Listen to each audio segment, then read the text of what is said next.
Hey, and welcome to The Explainer. Today, we're diving into a substance so common we barely even think about it water. But behind that simple formula, H2O, there's a whole world of scientific surprises and anomalies that, quite literally, make our world possible. So let's start with a really simple question, one you've probably known the answer to since you were a kid. Why does ice float? But have you ever stopped to think about just how weird that is? In the world of physics, this is a seriously deep scientific puzzle. All right, let's get into it. Here's our roadmap. We're going to start with water's weirdness, then zoom right into the molecule itself, uncover the secret of the hydrogen bond, compare liquid and solid states, and finally, see why all these oddities are basically the blueprint for life. So that ice cube floating in your glass? That's what scientists call an anomaly. It's a property that just breaks the rules. And it turns out water is absolutely full of these rule-breaking behaviors, which makes it one of the strangest and most wonderful substances in the universe. Now, here's what's really wild. What chemistry predicts should happen. See, based on its neighbors on the periodic table, like hydrogen sulfide, water should be a gas at room temperature. It should boil at around minus 60 degrees Celsius. And when it freezes, its solid form should be denser than its liquid, meaning it ought to sink. But it doesn't.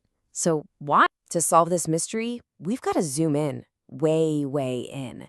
We need to look at the architecture of a single water molecule. H2O.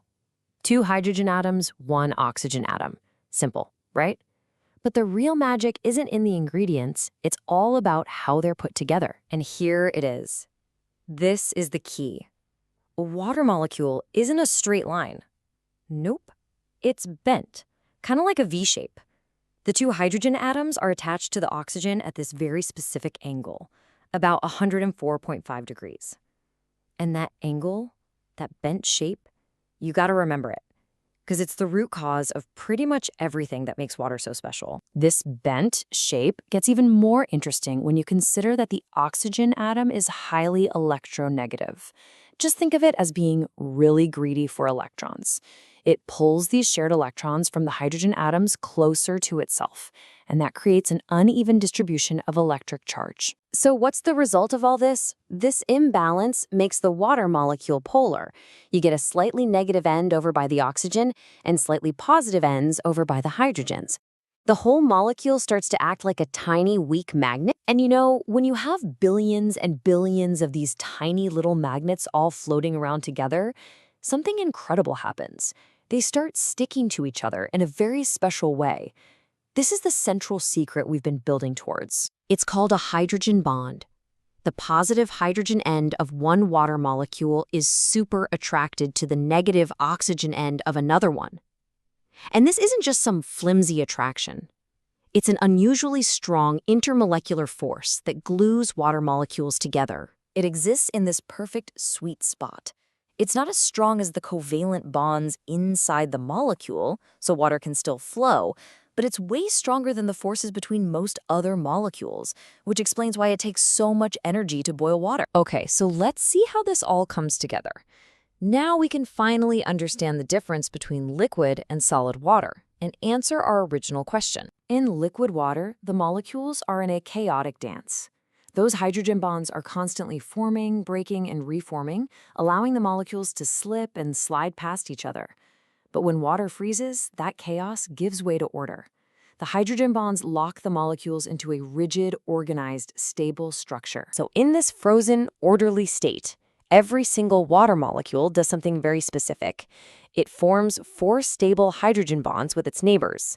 This forces them into a fixed, 3-dimensional arrangement known as a tetrahedral structure. And here's the final piece of the puzzle. This rigid crystal lattice is surprisingly open, full of empty space, almost like a honeycomb. Because of this fixed, open arrangement, the molecules are actually farther apart in ice than they are in the jumbled, compact mess of liquid water. More space for the same number of molecules means it takes up more volume.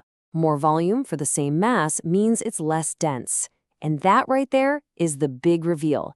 That is why ice floats. But why does any of this matter? Who cares if water is a little weird? Well, it turns out that these anomalies aren't just chemical quirks. They are the very reason life on Earth can exist at all. Think about it, because ice floats, it forms an insulating blanket on top of lakes and oceans, protecting everything living underneath from freezing solid. Because it takes a lot of energy to change its temperature, water stabilizes our planet's climate in our own bodies. Its stickiness lets it climb to the tallest trees, and its ability to dissolve just about anything makes it the perfect delivery system for nutrients in our cells. So I'll leave you with this final thought. What if water wasn't an anomaly? What if it just acted normally, like every other substance? If ice sank, if our oceans boiled away, would any of us even be here to ask the question? The exception, it turns out, is the rule for life.